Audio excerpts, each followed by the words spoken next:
नमस्कार, सुबह 9 बजे में स्वागत है आपका। मैं हूं आपके साथ अमृता चौरसिया। खबरों को विस्तार से जानेंगे, लेकिन उससे पहले नजर हेडलाइंस पर। तमिलनाडु में बारिश से फिलहाल राहत, बचाव का काम युद्ध स्तर पर। मुख्यमंत्री जयललिता ने मांगी 5,000 करोड़ की तत्काल मदद। आंध्र प्रदेश में भी 50 से ज्यादा लोगों की मौत। उत्तर प्रदेश ने सूखे से निपटने के लिए मांगी 2,000 करोड़ से अधिक की आर्थिक सहायता। केंद्रीय टीम के सामने रखी मांग। ओडिशा ने केंद्र पर लगाया अनदेखी का आरोप। पेरिस जलवायु परिवर्तन समझौते का पहला मसौदा पेश। वार्ता में प्रगति से भारत उत्साहित। सम्मेलन के अध्यक्ष को आज सौंपा जाएगा मसौदा। अमेरिका के कैलिफोर्निया में गोलीबारी की घटना की जांच में बड़ा खुलासा। पाकिस्तानी मूल के थे दोनों हमलावर। बराक ओबामा ने दी आतंकी वारदात का जताया शक।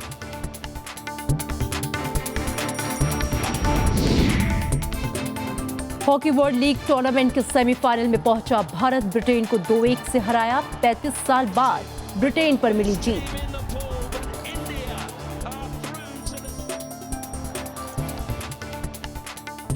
और चलिए अब विस्तार से नजर डालते हैं खबरों पर। बारिश रुकने से तमिलनाडु में बाढ़ की स्थिति में सुधार है। राज्य में युद्ध स्तर पर राहत और बचाव का काम जारी है। चेन्नई का संपर्क देश के दूसरे हिस्सों से लगभग कटा हुआ है। प्रधानमंत्री नरेंद्र मोदी ने 1,000 करोड़ रुपए के राहत पैकेज का ऐलान किया है। वहीं मरने वालों की तादाद बढ़कर करीब 270 हो गई है। बाढ़ से भारी तबाही झेल रहे तमिलनाडु के लिए अगले 48 घंटे अहम हैं। मौसम विभाग ने कहा है कि तटीय इलाकों में तेज बारिश की आशंका बनी हुई है। जो मध्य जिले हैं जिसमें कि कडालूर, नागापट्टनम और यूनियन टेरिटरी के पुदुचेरी और कराईकल भी है, वहाँ भारी बारिश अभी चल रही है और रहेगी। अब चेन्नई में अभी राहत है, लेकिन पूर्वानुमान है कि बारिश हो सकती है। बारिश रुकने से बाढ़ की स्थिति में सुधार हुआ है। बांध से कम पानी छोड़े जाने से अडियार और कुंभ नदी में जलस्तर खासा घटा है। नौसेना और वायुसेना के साथ थल सेना ने राहत काम तेज कर दिया है। सेना ने 5,000 पीड़ितों को सुरक्षित निकाल लिया है। वायुसेना भी लगातार खाद्य सामग्री गिरा रही है। कई राहत शिविर बनाए गए हैं और लोगों को खाना बांटा जा रहा है। एनडीआरएफ की 28 टीमों ने करीब 5,000 लोगों को सुरक्षित स्थानों पर पहुंचाया है। आज की डेट में हमारे पास 30 टीमों के अलावा उसमें 110 बोट्स हैं, जो बोट्स की संख्या बढ़ गई है, और कई प्रकार के लाइफ सेविंग इक्विपमेंट्स भी हमने रखा है, जिसमें लाइफ जैकेट्स, लाइफ बॉयज हैं। तो इस प्रकार एनडीआरएफ जो है वो पूरी तरह मुस्तैदी से काम कर रहा है। अगर जरूरत हुई, अगर राज्य सरकार ने चाहा और अगर जरूरत हुई तो हम अभी और टीमों को देश के अन्य भागों से भेज सकते हैं। अब भी कई परिवार पानी में फंसे हैं। उनके लिए भोजन और दूसरी चीजों की व्यवस्था लगातार मुश्किल होती जा रही है। जरूरी चीजों के दाम लगातार बढ़ते जा रहे हैं। ஏதோ பாதுகாப்பான இடத்துல கொஞ்சம் விட்டுருக்கோம். ஒரு கடை இல்ல, ஒன்றும் இல்ல. இந்த மாதிரி கஷ்டப்படுறோம். யாரும் எங்களுக்கு வந்து ஹெல்ப் பண்றதுக்கு ஆள் இல்ல. ஒருவேளை சாப்பாடு கூட கஷ்டப்பட்டுருக்கோம். என்ன பண்றது தெரியல. ஏதாவது பார்த்து செய்யுங்க. रेल और सड़क सेवाएं ठप होने से चेन्नई देश से कट गया है। दक्षिण रेलवे ने शनिवार तक ट्रेन सेवाएं रद्द कर दी हैं। चेन्नई एयरपोर्ट रविवार तक बंद है।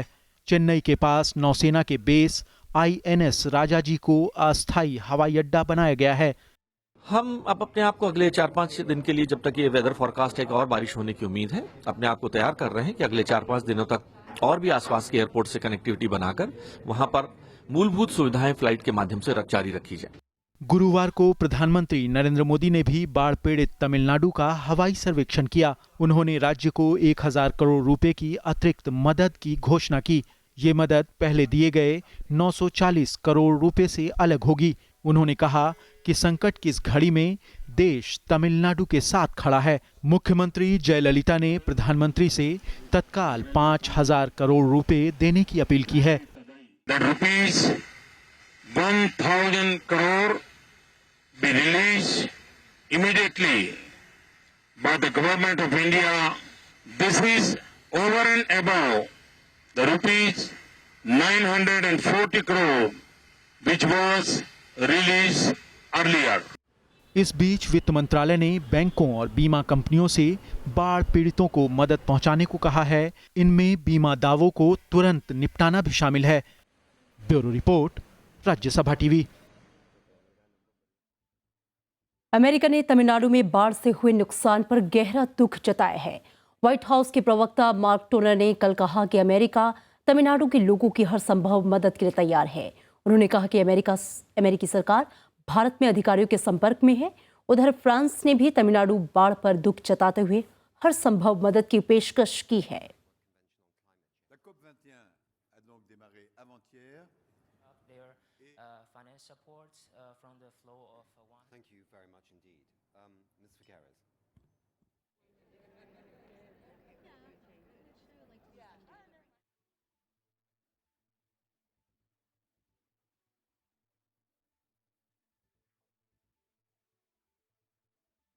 आपदा की वजह से तमिलनाडु में 40% मोबाइल सेवाएं काम नहीं कर रही।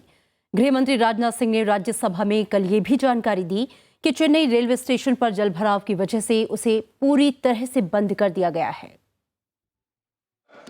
केंद्र सरकार ने तमिलनाडु और दूसरे बाढ़ पीड़ित राज्यों में राहत कार्यों को तेज करने का निर्देश दिया। इस मसले पर राजनाथ सिंह ने राज्यसभा में अल्पकालिक चर्चा का जवाब दिया। उन्होंने तमिलनाडु सरकार को केंद्र की ओर से भरपूर मदद का भरोसा दिया। सदन को यह आश्वस्त करना चाहता हूं, केंद्र सरकार मौजूदा हालात पर नजर रखे हुए है और राज्यों को हर संभव सहायता उपलब्ध कराएगी। हम प्रभावित राज्य से कंधा मिलाकर कार्य करने को तत्पर हैं। गृह मंत्री ने सदन में उन परेशानियों का भी जिक्र किया जिनसे तमिलनाडु के लोग जूझ रहे हैं। साथ ही गृह मंत्री ने बाढ़ पीड़ितों की मदद के लिए उठाए जा रहे कदमों की भी जानकारी दी। गृह मंत्री ने कहा कि चेन्नई के निकट कहां तक ट्रेन लाई जा सकती है, इस पर रेलवे विचार कर रहा है। राहत पहुंचाना इस समय बहुत ही कठिन हो गया है। यह कठिनाई टेलीफोन कनेक्टिविटी भी इसके कारण एडवर्सली अफेक्ट हुई है। अनुमान है कि 40% मोबाइल और 20% लैंडलाइन कनेक्शन काम नहीं कर रहे हैं। पानी की अधिक मात्रा को देखते हुए कई स्थानों पर बिजली का कनेक्शन भी काटना पड़ा है। राजनाथ सिंह ने आंध्र प्रदेश, पश्चिम बंगाल, असम और ओडिशा में बाढ़ की हालात से निपटने के लिए केंद्रीय मदद का आश्वासन दिया। गृह मंत्री ने कहा कि हालिया बारिश में आंध्र प्रदेश में 54 और पुदुचेरी में 2 लोगों की मौत हुई है। रविंद्र सिंह शोराण, राज्यसभा टीवी। और आंध्र प्रदेश में पिछले 20 दिन से बाढ़ और भारी बारिश से 50 से अधिक लोगों की मौत हुई है। राज्य के उप मुख्यमंत्री एन चिनाराजप्पा ने बताया है कि चित्तूर और नेल्लौर के साथ तमिलनाडु से सटे जिलों में बाढ़ से खासा नुकसान हुआ है। चित्तूर और नेल्लौर में एनडीआरएफ की टीमें तैनात की गई हैं। राज्य में 5 लाख हेक्टेयर में फसलें बर्बाद हो गई हैं। राज्य में 6,750 करोड़ रुपए का नुकसान हुआ है। रायलसीमा में नहरों और सड़कों को भारी क्षति हुई है।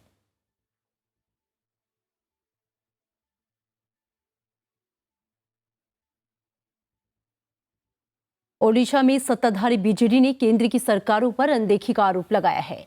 कल विधानसभा में इस मुद्दे पर चर्चा हुई। बीजेडी ने कहा कि पिछले 14 साल में राज्य में कम से कम 21 जिले बाढ़, सूखे, तूफान या बेमौसम बारिश से पीड़ित हुए।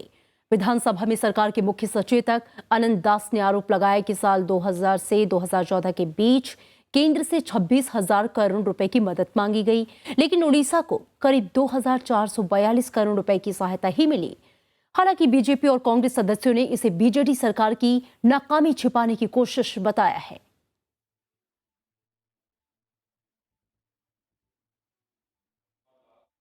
उत्तर प्रदेश ने सूखे से निपटने के लिए 2,057 करोड़ रुपए से अधिक की मदद मांगी है।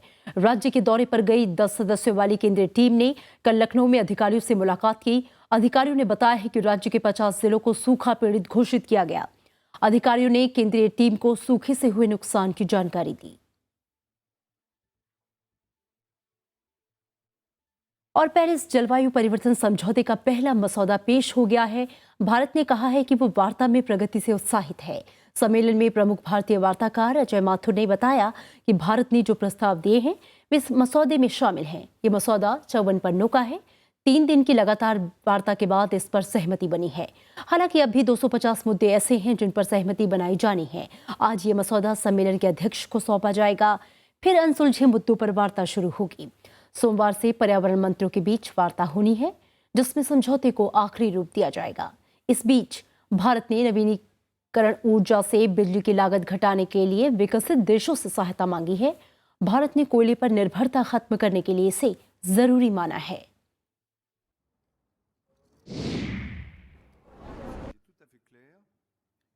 Il faut accélérer le processus parce qu'il nous reste beaucoup de travail. Des formules de compromis doivent être dégagées le plus rapidement possible. Les chefs d'État et de gouvernement nous ont donné lundi un mandat sans ambiguïté. Nous devons réussir et prendre les dispositions pour réussir. Congress सांसद कुमारी शैलजा से द्वारका के एक मंदिर में जाति पूछने से जुड़े मुद्दे पर राज्यसभा में कल भी गतिरोध देखने को मिला। ऊर्जा मंत्री पीयूष गोयल ने शैलजा को लेकर दिए गए बयान पर खेद जता दिया है। कांग्रेस सांसद कुमारी शैलजा के बयान से शुरू हुआ विवाद गुरुवार को खत्म हो गया। सदन के नेता अरुण जेटली ने कहा कि सभी दलों के नेताओं के बीच बातचीत के बाद अब ये मसला खत्म हो गया है। All that I have to say is that in view of Shailaja's statement that she had made no reference to the main Dwarka temple in her speech on Monday, and which she has reiterated now also and yesterday also, the issue raised by me yesterday doesn't survive. इससे पहले ऊर्जा मंत्री पीयूष गोयल ने अपने बयान पर खेद जताया। हालांकि खेद जताने के बावजूद विपक्ष नहीं माना, जिसकी वजह से सदन की कार्यवाही कई बार स्थगित करनी पड़ी। In view of the chair's decision to review the record and take necessary action, I regret the comment I made with reference to my distinguished colleague Kumari Shailaja ji. गतिरोध खत्म करने के लिए सभापति मोहम्मद हामिद अंसारी ने दोनों पक्षों के साथ बैठक की। इसके बाद ही सदन में अरुण जेटली ने मसला खत्म होने की बात कही। कृति मिश्रा, राज्यसभा टीवी। नेपाल की स्थिति का जायजा लेने के लिए विदेश मंत्री सुषमा स्वराज ने एक संसदीय प्रतिनिधि मंडल भेजने का प्रस्ताव रखा है। राज्यसभा में दिए गए एक बयान में विदेश मंत्री सुषमा स्वराज ने कहा कि नेपाल की वास्तविकता से भारत आंख नहीं मूंद सकता। भारत से लगे नेपाल के क्षेत्रों में स्थिति उग्र बनी हुई है। सोमवार को सदन में इस पर विस्तृत चर्चा होगी। विदेश मंत्री सुषमा स्वराज ने गुरुवार को राज्यसभा में कहा कि नेपाल के मौजूदा संकट को खत्म करने के लिए कारगर कदम उठाने होंगे। उन्होंने कहा कि नेपाल में संविधान निर्माण के बाद भारत के साथ संबंधों पर असर पड़ा है। भारत नेपाल को हमेशा हर संभव मदद करता रहा है। भारत और नेपाल के बीच सदियों पुराने विशिष्ट संबंध हैं। ये संबंध हमारे साझा भूगोल, इतिहास, संस्कृति, भाषा और धर्म पर आधारित है। दोनों देशों के बीच घनिष्ठ राजनीतिक संबंध और व्यापक आर्थिक सहयोग भी है तथा हमारे लोगों के बीच गहरी मित्रता भी है। इस मामले पर ध्यानाकर्षण प्रस्ताव जेडीयू सांसद पवन वर्मा ने लाया था। उन्होंने केंद्र सरकार पर नेपाल मामले में देरी करने का आरोप लगाया। My point, sir, is that if we needed to have a special envoy, did the special envoy need to go at this late stage? And could a special envoy not have been appointed right from the beginning when we saw the crisis emerging? This is a suggestion for the future because we want a resolution to the problem. Nepal मामले पर चर्चा के लिए कम समय को लेकर सभी दलों ने विरोध जताया। सभी दलों का कहना था कि मामले की गंभीरता को देखते हुए 1 घंटे की चर्चा काफी नहीं है। Nepal situation is extremely important and extremely crucial. We cannot rush through a debate like this with 2 minutes and 3 minutes. We have a great deal to say. Some of us have been involved half all our lives in Nepal. You have to give more time. I'm sorry. मामले की गंभीरता को देखते हुए विदेश मंत्री सुषमा स्वराज ने सोमवार को इस पर चर्चा की मांग करते हुए 4 घंटे का समय मांगा। सभी दलों ने इस पर सहमति जाहिर की, जिसके बाद उपसभापति पीजे कुरियन ने इस पर मुहर लगा दी। अखिलेश सुमन, राज्यसभा टीवी। दिल्ली विधानसभा के विधायकों की तनख्वाह अब पहले के मुकाबले 4 गुना हो जाएगी। विधानसभा ने विधायकों और मंत्रियों का वेतन बढ़ाने से जुड़े विधेयक को कल मंजूरी दे दी। 400% की इस बढ़ोतरी के बाद दिल्ली के विधायक देश के सबसे महंगे जनप्रतिनिधि बन जाएंगे। विधेयक के प्रावधान के मुताबिक विधायकों का मूल वेतन 12,000 रुपए से बढ़कर 50,000 रुपए हो जाएगा और उनका कुल मासिक पैकेज 88,000 रुपए से बढ़कर 2,10,000 रुपए हो जाएगा। दिल्ली सरकार अब इस विधेयक को केंद्र के पास भेजेगी। उप मुख्यमंत्री मनीष सिसोदिया ने विधानसभा में विधेयक पेश करते हुए कहा कि इससे विधायकों को अपने क्षेत्रों में काम करने में सुविधा होगी। तो वहीं बीजेपी ने आम आदमी पार्टी की आलोचना की है और विधेयक को तत्काल वापस लेने की मांग करते हुए कहा है कि इससे लोगों में गलत संदेश जाएगा। इस कदम के विरोध में 2 बीजेपी विधायकों ने सदन से वॉकआउट भी किया। जन लोकपाल बिल पर आम आदमी पार्टी की मुश्किलें बढ़ती दिखाई दे रही हैं। कांग्रेस ने जन लोकपाल बिल के विरोध में कल दिल्ली में विरोध प्रदर्शन किया। इसके अलावा आप से निकाले गए प्रशांत भूषण और योगेंद्र यादव ने भी इस बिल के खिलाफ प्रदर्शन किया। कांग्रेस जहां आम आदमी पार्टी पर वादाखिलाफी का आरोप लगा रही है, तो वहीं प्रशांत भूषण और योगेंद्र यादव बिल में खामियां गिना रहे हैं।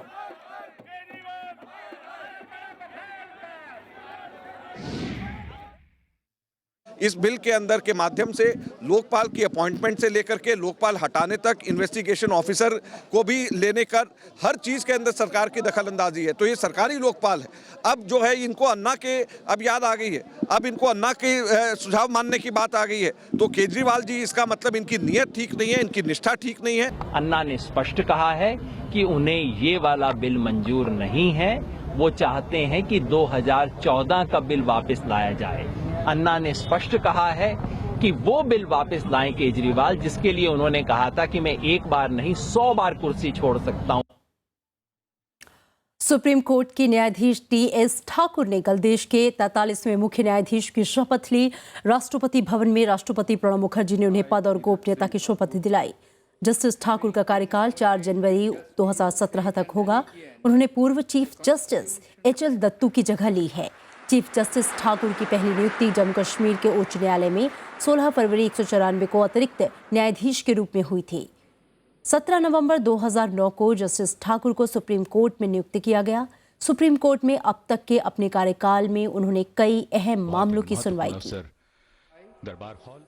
I, Teerth Singh Thakur, having been appointed Chief Justice, true faith and allegiance to the Constitution. और यहाँ रुकेंगे एक ब्रेक के लिए। ब्रेक के बाद देखेंगे देश मना रहा है नौसेना दिवस।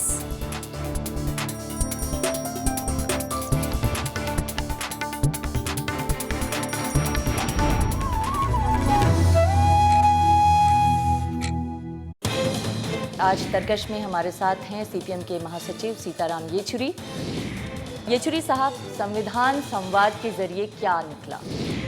हमारी चिंता जताने का एक बहुत बड़ा मकसद ये था कि सरकार से कुछ ठोस रूप से कुछ आश्वासन पाए हम। एक बार तो आश्वासन दीजिए प्रधानमंत्री महोदय, आपकी सरकार कानून के बारे में प्रतिबद्ध है। क्या आप लोग कोई इस तरह का प्लान कर रहे हैं कि विपक्ष की धुरी आप लोग बन सकें? ताकत बेशक हमारी कमज़ोर हुई है वाजपेयी साहब के ज़माने से लेकर आज तक। देखिए, वजन जो होता है किसी भी आर्गुमेंट में सिर्फ संख्या से नहीं होता, वो होता है आपकी जो तथ्य आप पेश कर रहे हैं। देखिए तरकश शनिवार रात 8:30 बजे सिर्फ राज्यसभा टीवी पर। एक बुनियादी सवाल ये उठता है कि हम अपने संविधान में अपने आप को किस किस्म की सरकार देने जा रहे हैं। किसी भी संविधान में उसके नागरिकों का बुनियादी हक सबसे अहम मुद्दा होता है। मेरे रहते संविधान से आरक्षण नहीं हटने वाला। एग्जीक्यूटिव, जुडिशियरी और लेजिस्लेचर के तिगड़े को किसी एक सर्वशक्तिमान कैबिनेट की जकड़ से बाहर रखें। जमींदारी की जिन्होंने ये रियासतें देश के साथ विद्रोह के एवज में पाई हैं, वो आजकल जस्ट कंपेंसेशन चाहती। हिंदी ही हमारी राष्ट्रभाषा होगी। जब तक प्रांतों को आप कुछ जिम्मेदारी देंगे नहीं, सूबे जिम्मेदारी लेना सीखेंगे कैसे? किसी भी आईन में सब बातें लिखी नहीं जा सकती।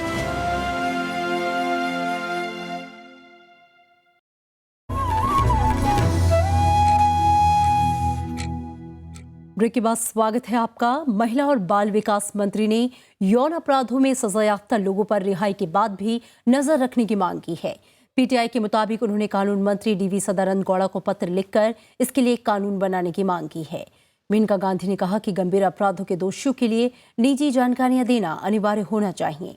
हालांकि कितने सालों तक निगरानी रखी जाए, इसका फैसला कोर्ट पर छोड़ दिया जाना चाहिए। उन्होंने कहा कि कई देशों में ऐसा कानून पहले से है।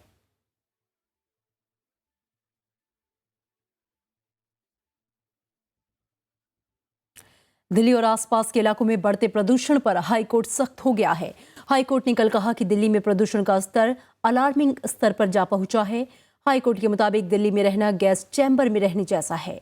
इसके अलावा 2 सदस्यीय पीठ ने प्रदूषण के खतरे से निपटने के लिए केंद्र और दिल्ली सरकार के एक्शन प्लान को नाकाफी बताया। दिल्ली हाई कोर्ट ने केंद्र और दिल्ली सरकार से 21 दिसंबर तक प्रदूषण पर रोक लगाने के लिए व्यापक योजना पेश करने का निर्देश दिया है। इसके अलावा कोर्ट ने दिल्ली में प्रदूषण के लिए धूल और वाहनों से निकलने वाले धुएं को सबसे बड़ी वजह बताया। इस पर रोक लगाने के लिए भी कदम उठाने के निर्देश दिए गए हैं। इसके अलावा खुले में कूड़े कचरे के जलाने पर भी रोक लगाने का आदेश दिया गया। हाईकोर्ट का मानना है कि सिर्फ दिल्ली में सीएनजी वाहनों से प्रदूषण कम नहीं हो सकता, लिहाजा पूरे एनसीआर में सीएनजी व्यवस्था को लागू किया जाना चाहिए।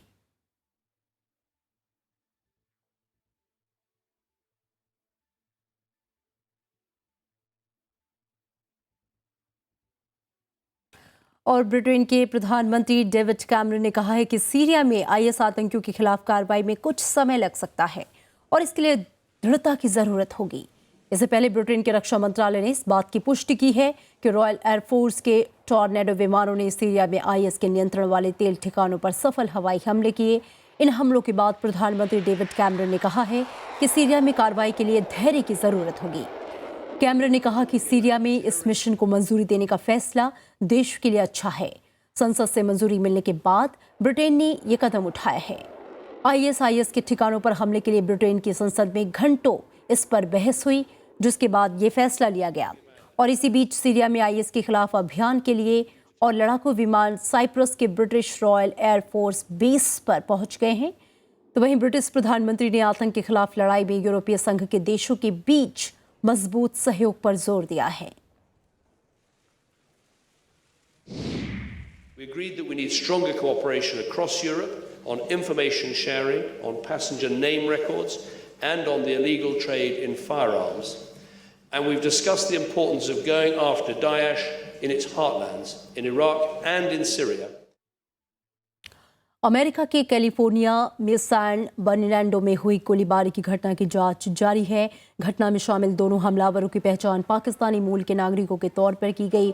और इसी बीच अमेरिकी राष्ट्रपति बराक ओबामा ने कैलिफोर्निया गोलीबारी में मारे गए लोगों को श्रद्धांजलि दी। इससे पहले व्हाइट हाउस के ओवल ऑफिस में बराक ओबामा ने कहा कि कैलिफोर्निया गोलीबारी की घटना का आतंकवाद से संबंध हो सकता है, लेकिन प्राधिकारियों को इसके बारे में अब तक मालूम नहीं है। ओबामा ने यह भरोसा दिया है कि जांच अधिकारी मामले की तह तक जाएंगे। उन्होंने लोगों से कोई भी फैसला करने से पहले तथ्यों का इंतजार करने की अपील की है। Our expectation is that this may take some time before we're able to sort it all through. There may be mixed motives involved in this, which makes the investigation more complicated. But rest assured that we will get to the bottom of this. Bharat world league hockey finals tournament के semifinal में पहुंच गया है। कल रायपुर में खेले गए quarter final में भारत ने ब्रिटेन को 2-1 से हरा दिया। ब्रिटेन की टीम रैंकिंग में चौथे नंबर पर है, जबकि भारत छठे नंबर पर। लीग मुकाबलों में भारत का प्रदर्शन निराशाजनक रहा था। भारत पूल बी में आखिरी पायदान पर था। हॉलैंड और ऑस्ट्रेलिया की टीमें पहले ही सेमीफाइनल में पहुंच चुकी हैं। 3 seconds remaining. Great Britain look to play on. Catlin goes. The hooter has gone. And Great Britain have been... और दिल्ली टेस्ट के दूसरे दिन आज का खेल होगा। इससे पहले भारत ने मैच के पहले दिन 7 विकेट के नुकसान पर 231 रन बना लिए। खेल खत्म होने तक अंजू के रहाणे ने 89 रन और अश्विन 6 रन बनाकर क्रीज पर डटे रहे। टीम इंडिया की बल्लेबाजी एक बार फिर से खराब रही और इसके 5 विकेट महज 138 रन पर ही गिर गए। कप्तान विराट कोहली ने 44 रन बनाए, तो वहीं सलामी बल्लेबाज शिखर धवन ने 33 रन बनाए। दक्षिण अफ्रीका की ओर से डेन पीट ने 4 और काइल एबॉट ने 3 विकेट लिए। भारत पहले ही 2 मैच जीतकर सीरीज में अजय बढ़त बना चुका है।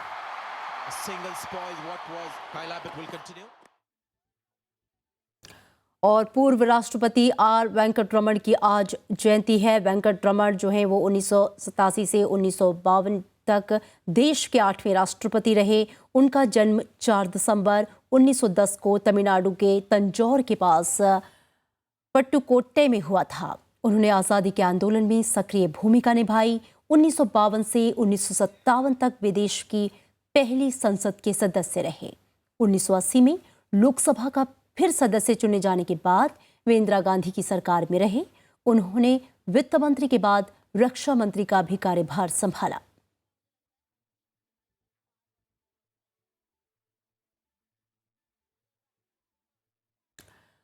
पूर्व प्रधानमंत्री स्वर्गीय इंद्र कुमार गुजराल की आज जयंती है। 4 दिसंबर 1919 को अविभाजित पंजाब के झेलम में उनका जन्म हुआ था। छात्र जीवन से ही गुजराल आज़ादी के आंदोलन में शामिल रहे। कम्युनिस्ट पार्टी के साथ राजनीतिक सफर शुरू करने वाले गुजराल अरसे तक कांग्रेस के साथ जुड़े रहे और फिर वो जनता दल में शामिल हो गए। भारत के 12वें प्रधानमंत्री के रूप में 21 अप्रैल 1997 को उन्होंने पदभार संभाला और 19 मार्च 1998 तक इस पद पर रहे। और आज नौसेना दिवस है। इस मौके पर प्रधानमंत्री नरेंद्र मोदी ने नौसेना के जवानों को बधाई दी है। नौसेना दिवस पर आज इंडिया गेट पर शहीद जवानों को श्रद्धांजलि दी गई।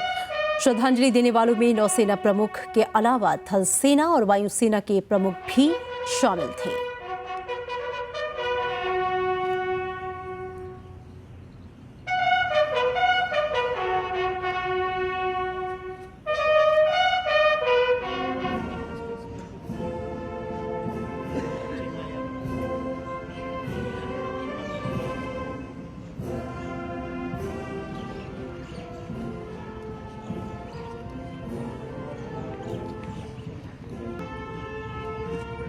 तो आज नौसेना दिवस है और प्रधानमंत्री नरेंद्र मोदी ने नौसेना के जवानों को इस दिवस पर बधाई दी है। आपको बता दें कि नौसेना दिवस पर इंडिया गेट पर शहीद जवानों को आज श्रद्धांजलि दी गई है।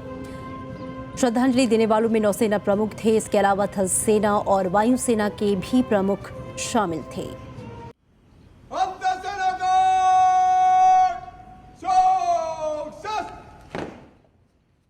और इन खबरों के साथ इस बुलेटिन में इतना ही, लेकिन जाते जाते नजर हेडलाइंस पर। तमिलनाडु में बारिश से फिलहाल राहत बचाव का काम युद्ध स्तर पर। मुख्यमंत्री जयललिता ने मांगी 5,000 करोड़ की तत्काल मदद। आंध्र प्रदेश में भी 50 से ज्यादा लोगों की मौत। उत्तर प्रदेश ने सूखे से निपटने के लिए मांगी 2,000 करोड़ से अधिक की आर्थिक सहायता। केंद्रीय टीम के सामने रखी मांग। उड़ीसा ने केंद्र पर लगाया अनदेखी का आरोप। पेरिस जलवायु परिवर्तन समझौते का पहला मसौदा पेश। वार्ता में प्रगति से भारत उत्साहित। सम्मेलन के अध्यक्ष को आज सौंपा जाएगा मसौदा। अमेरिका की कैलिफोर्निया में गोलीबारी की घटना की जांच में बड़ा खुलासा। पाकिस्तानी मूल के थे दोनों हमलावर। बराक ओबामा ने आतंकी वारदात का जताया शक। और हॉकी वर्ल्ड लीग टूर्नामेंट के सेमीफाइनल में पहुंचा भारत। ब्रिटेन को 2-1 से हराया। 35 साल बाद ब्रिटेन पर मिली जीत।